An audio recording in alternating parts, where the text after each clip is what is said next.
त्यावर तो म्हणतोय ती काय आहे ना अख्ख्या महाराष्ट्राला माहिती. काय रे मी जरांगे, काय माहितीये तुला, काय माहितीये महाराष्ट्राला. बायका सोडल्यात मला मारायला, इतक्या बायकांनी माझ्याबद्दल इतकं घाणघाण बोललेले आहे. जरांगेची सेपरेट प्रायव्हेट सोशल मीडिया टीमने माझ्यावर एवढी गरळ ओकली. दिवशी माझी पत्रकार परिषद झाली ना, त्याच दिवशी जरांगेचं वाक्य आहे त्या बाईबद्दल मला काहीच मला अजिबात बोलायचं नाही, मला अजिबात प्रश्न विचारायचे नाही. त्यांनी 2-2, 4-4 किलो सोनं घालू दे, पण माझ्या संविधानामध्ये जी ताकद आहे ना ती यांच्या सोन्यामध्ये नव्हती. अरे त्याला त्याचा संसार आहे बाई, 39 वर्षाची आहे, तू सांगते काय गरज लफडे घालायचे. त्याचं सोनं बघून आहे ना सरकारी अधिकारी यांना मान देत नव्हता, परंतु संगीता वानखेडे म्हटलं ना की त्यांच्या तोंडात एकच शब्द निघायचा, हे म्हणजे कोर्ट आहे, संविधान सोबतच घेऊन फिरतोय मला. आणि जरांगेच्या लोकांनी माझ्यावर तो डब्बा लावला. मला रडायचं नाही, मी माझ्या गुरूंना सांगितलेले आहे, त्यांना शपथ दिलेली आहे की मी कधीच रडणार नाही. पण कधीतरी भरून येत आहे असं सांगताना की ज्या बाईनी एवढ्या हाल अपेष्टा सहन केल्या, तुम्ही तिच्यावर एवढं लांछन लावलं फक्त कारण काय. तर मी जरांगेच्या विरोधात बोलत होते, मी फक्त जरांगेच्याच विरोधात बोलले का बरं लोकांनी विचार केला नाही. ज्या ज्या वेळेला समाजाला घातक लोक असतील, मग ते भ्रष्टाचारी असू द्या, मग ते मराठा क्रांती मोर्चातले दलाल असू द्या, मी कुणालाच सोडलं नाही, कुणालाच नाही. मी प्रत्येकाला बोलले, हो मी आहे अशीच, मला नाही सहन होते. ज्या वेळेला चुकीच्या गोष्टी घडतात ना, मी त्याच्यावर रिॲक्ट होते, मी बोलते. आता बऱ्याच जणांचं म्हणणं आहे की तुमच्या बोलण्याने काय फरक पडतो. मग तुम्ही लोक का बरं कमेंट करता त्याच्यावर, माझ्या बोलण्याने फरक पडत नाही, जाऊ दे ना, बोलती ही बाई बोलू दे म्हणून सोडून द्यायचं. का बरं माझ्यावर एवढा तुम्ही आक्रस्ताळेपणा केला, एवढ्या बायका सोडल्यात मला मारायला, इतक्या बायकांनी माझ्याबद्दल इतकं घाणघाण बोललेले आहे. कितीतरी युट्यूबर्स, जरांगेचे सोशल मीडिया टीम, जरांगेची separate private social media team, त्या सोशल मीडिया टीमने माझ्यावर एवढी गरळ ओकली. अगदी जरांगेचं सुद्धा वाक्य आहे, ज्या दिवशी माझी पत्रकार परिषद झाली ना त्याच दिवशी जरांगेचं वाक्य आहे. ज्या वेळेला पत्रकार म्हणत होते की त्या म्हणतात की त्यांना कुणीतरी बोलायला लावलं, त्यांना शरद पवारांनी बोलायला लावलं, त्यावेळेला जरांगे म्हणतो त्या बाईबद्दल मला काहीच मला अजिबात बोलायचं नाही, मला अजिबात प्रश्न विचारायचे नाही. आणि त्यावर तो म्हणतोय ती काय आहे ना अख्ख्या महाराष्ट्राला माहिती. काय रे मी जरांगे, काय माहितीये तुला, काय माहितीये महाराष्ट्राला. हो मी जे आहे ना तेच मी मांडलेले, मी कधीच लपून ठेवलं नाही. माझ्या गुरूंचा आशीर्वाद माझ्या पाठीशी आहे, माझे स्वामी माझं रक्षण करण्यासाठी आहेत. त्यांनाच मी समोर धरते, त्यांनाच माझं जे काय आहे ते मानते. आणि पब्लिक, बाकी तुम्ही लोक आहात खऱ्याचं कौतुक करणारे, अगदी मूडभर आहात. मला माहितीये खरं खपत नाही, कारण हे कलियुग आहे ना.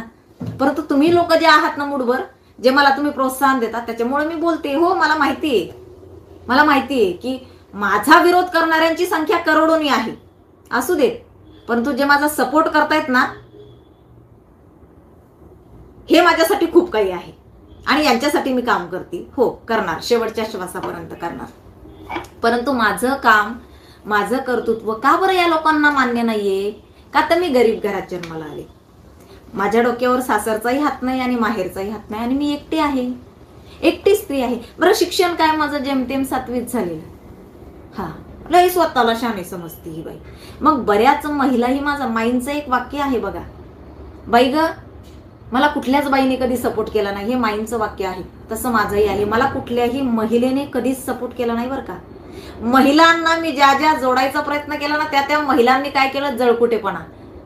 कारण त्या प्रस्थापित, पैशावाल्या, नवऱ्याचा सपोर्ट, माहेरचा सपोर्ट, गडगंज, अंगावर एवढं मोठं सोनं, ही कोण लकीर की फकीर,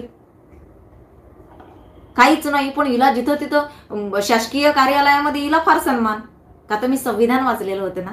मी सांगू का, ह्यांनी 2-2, 4-4 किलो सोनं घालू दे, पण माझ्या संविधानामध्ये जी ताकद आहे ना ती यांच्या सोन्यामध्ये नव्हती. हा ह्यांचं सोनं बघून आहे ना सरकारी अधिकारी यांना मान देत नव्हता, परंतु संगीता वानखेडे म्हटलं ना की त्यांच्या तोंडात एकच शब्द निघायचा, हे म्हणजे कोर्ट आहे, संविधान सोबतच घेऊन फिरतोय माणूस, ह्याच्या पुढे बोलायचंच नाही. हे मला संविधानाने दिलंय, हे मी कायदे वाचले, शिकले, ते माझ्या डोक्यामध्ये ठेवले आणि त्याचा वापर मी चांगल्या गोष्टींसाठी केला. आज तुम्हाला एक छोटीशी रेकॉर्डिंग ऐकवते मी. ह्याच्या अगोदर तुम्हाला सांगते, ही जी रेकॉर्डिंग आहे ना की माझ्यावर जो डाग लावलेत ना लोकांनी, संगीता वानखेडे चुकीची आहे, तर मला ह्या रेकॉर्डिंगची मी परमिशन घेतली नाही तरी पण मी वाजवते. हा, मी ज्या पोलीस दादाची रेकॉर्डिंग तुम्हाला ऐकवणार आहे ना, मी त्याची परमिशन घेतलेली आहे, मी ती तुम्हाला ऐकवणार आहे. परंतु त्याच्या अगोदर मी तुम्हाला ही रेकॉर्डिंग ऐकवते. त्याचबरोबर एका संभाजीनगरच्या मावशी आहेत, त्यांची रेकॉर्डिंग मी तुम्हाला ऐकवणार आहे. त्या मावशींची पण मी परमिशन घेतलेली आहे की मी वाजवू का म्हणून. तर ह्या महिलेचा मला फोन आला होता सकाळी. मी चुकीच्या गोष्टींना कधीच प्राधान्य देत नाही, मला हे सांगायचं. हे रेकॉर्डिंग ऐकवण्याच्या मागचं कारण फक्त एवढंच आहे, मी चुकीच्या गोष्टींना कधीही प्राधान्य देत नाही. आता काय म्हणतात ह्या मावशी, तुम्ही बघा. माझ्यावर एक अन्याय होतोय असा. माझी चूक नसताना पहिल्यांदा त्या व्यक्तीने मला आधी विचारलं बरं का, पैसे माझ्या हातात ठेवले जबरदस्तीनं, फोन नंबर घेतला, तुम्ही फोन करा म्हणून सांगितलं, पुन्हा फोन केला, आणि पुन्हा मग जरा आमचं काय शारीरिक संबंध चालू झाले. मग त्या व्यक्तीने मला आता फसवणूक केली.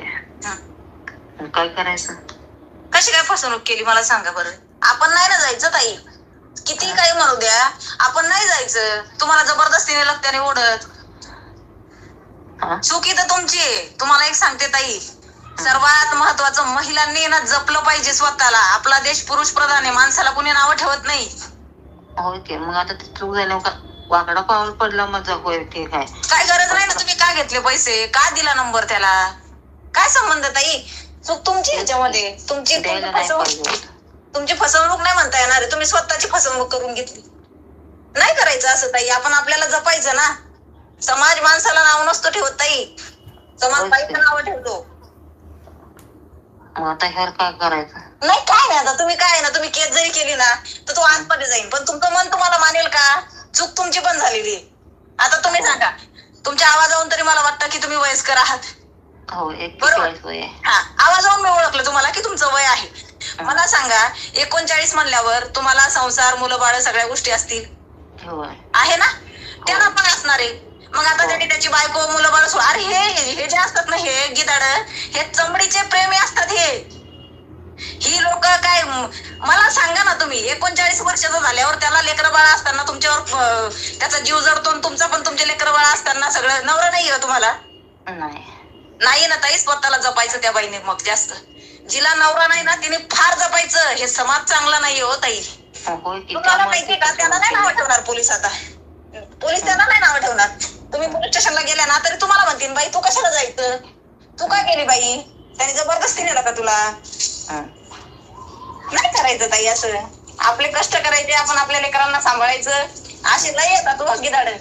अशा गिदाडांना ना, यांना झुकायचं नाही, यांना लोचके थोडे द्यायचे नसतात. आपण स्वतःचं रक्षण आपण आपलं करायचं असतं. ते चूक झालेलं त्यावेळेस कळलं नाही ना मला. नाही, आता त्याला असं म्हणताच येणार नाही की त्यांनी तुमची फसवणूक केली म्हणून. ह्यावर काय करता येत नाही. नाही करायचं तुम्हाला तर कंप्लेंट करा तुम्ही. त्याला तुम्हाला आहे पोलीस स्टेशन. पण मी या गोष्टीसाठी मदत नाही करू शकत, कारण मला पटतच नाही या गोष्टी अजिबात. मला पण पटत नाही. होय, पण माझा पाय घसरला, त्याला काय करायचं? ठीक आहे ना, मग तुम्हाला पोलीस स्टेशन आहे, तुम्ही जाऊन पोलीस स्टेशन मध्ये कंप्लेंट करू शकता, पण मी नाही मदत करू शकत. काय सॉरी. गुन्हा दाखल कर. काय म्हणणं होतं यांचं? या ज्या होत्या मावशी होत्या, ताई होत्या, माहित नाही, यांचा फोन आला सकाळी मला की एका माणसाने मला फसवलं, माझी फसवणूक झाली. फसवणूक काय झाली? त्यांच्या तोंडाने त्यांनी सांगितलं की त्यांनी मला काही पैसे माझ्या हातावर टेकवले आणि माझा नंबर घेतला आणि मग मला फोन केला त्यांनी. मग आमच्यामध्ये काही अनैतिक संबंध झालेत, अनैतिक गोष्टी घडल्यात आणि आता तो टाळाटाळ करत असेल. त्याने तुला मोबदला दिलाय, तो तू घेतलाय, तुला तो गोड लागलाय आणि नंतर कंप्लेंट करायची. अरे त्याला त्याचा संसार आहे बाई, 39 वर्षाची आहे तू सांगते, काय गरज लफडे घालायचे? मी नाही कधीच अशा गोष्टींना कधीच प्राधान्य दिलं नाही. मी कधीही या गोष्टीचं समर्थन सुद्धा केलं नाही. अशाही केस माझ्याकडे येत आहेत. हा, ज्या बाईला जाणून बुजून फसवण्यात येतं ना, मग त्याला तिथं मी माफी देत नाही. तिथं त्या चुकीला माफी नसते. हा, तिथं मात्र मी उभी राहणार. पण तुम्हाला सगळ्या गोष्टी माहिती असताना तुम्ही जर त्या चुका करताय ना, मग मला नाही, मी नाही तिथे माफ करते. आणखी एक संभाजीनगरच्या मावशी आहेत, त्यांनाही मी विचारलं होतं, तर त्या म्हणल्या होत्या नक्कीच वाचवा. तर मी त्यांचं तुम्हाला ऐकवते. Hello hello. हा हॅलो. हा बोला. संगीता ताई वानखेडे का? हा बोलते. ताई तुमचे किती उपकार माना बाई ताई, काय बोलता बाई तुम्ही. मला लेख माझ्या पोटी जाऊन मला का बरं नसून आले, मी इतके विचार करते. मी तुमची लेखच आहे ना, असं का समजता, मी तुमची लेखच आहे. खरंच ना बाई ताई, ज्या गंजाला पाणी पाजायचं म्हणजे सामान्य बात नाही. तुमच्या लोकांना राग येत होता की नाही, तुमच्याच भावना मी व्यक्त करते. मला माहितीये माझी सर्वसामान्य जी मायबाप जनता आहे ना, ती नाही बोलू शकत याला. तुमचा आवाज मी केला बुलंद. ताई तुम्ही आता मी संभाजीनगरून बोलते बर का. बर पंढरपूरून बोलते मी. असं सरदारे नाटक समाजाची बरं ताई. बर हा, तर म्हणजे आता दूर आहे इकडं. असं कधीतरी मला असं देवाने असं चॅनल द्यावा का मी तुमच्या. मी स्वतः तुम्हाला भेटायला येईन संभाजीनगरला आल्यावर. तुमचा नंबर सेव्ह करून ठेवते मी आणि तुम्हाला फोन करेल काकी मी आले, मला तुम्हाला भेटायचं म्हणून. ओके नक्की भेटेल मी. तुमच्या मोठे मी चांगली 45-50 मी म्हणून तर तुम्हाला काकी म्हटलं ना. तुमचं दर्शन घेईन मी. असं नाही करायचं, असं नाही वाटतंय तुमच्या. नाही असं नाही करायचं. आणि बोलता बाई तुम्ही. अरे बाप, माझ्या पाठी बहीण का बरं होऊनच नाही. तुमची बहीण लेक तुम्हाला काय म्हणायचं मला ते घ्या, म्हणा. मी तुमचीच आहे. वा, छान बोलता बाई ताई तुम्ही. मी शिकेल नाही होता येईल नाही तर मी तुम्हाला तरी मला करते बरं का. मला करता येत नाही, मी कधी बराच मोठा आहे, कौतुकच केलेलं आहे काकींनी.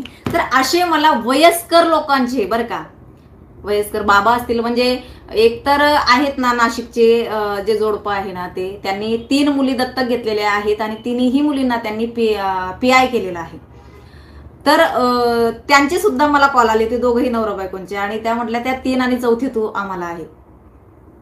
ते सुद्धा काका क्लास 1 अधिकारी होते. त्यांनी स्वतःचं मूल होऊ दिलं नाही. त्यांनी 3 मुली दत्तक घेऊन त्यांचं शिक्षण करून त्यांना मोठं केले.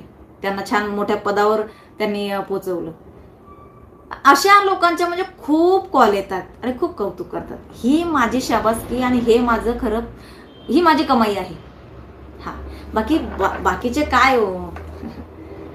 त्याच्यामुळं मी इतकं करून त्या लोकांनी मला बदनाम करण्याचा प्रयत्न केला बघा, खूप बदनाम, पण मी घाबरली नाही.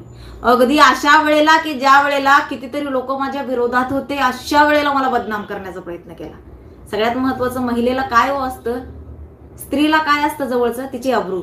माझ्या अब्रूवर तुम्ही लोकांनी हात घातलाय, पण मी नाही घाबरली, मी नाही खचली, मी नाही हल्ली.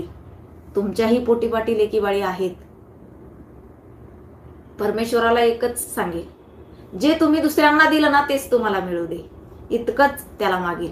जे तुम्ही दुसऱ्यांना दिलंय तेच तुम्हाला मिळू दे, इतकीच प्रार्थना त्याला, आणि ते नक्की मिळेल.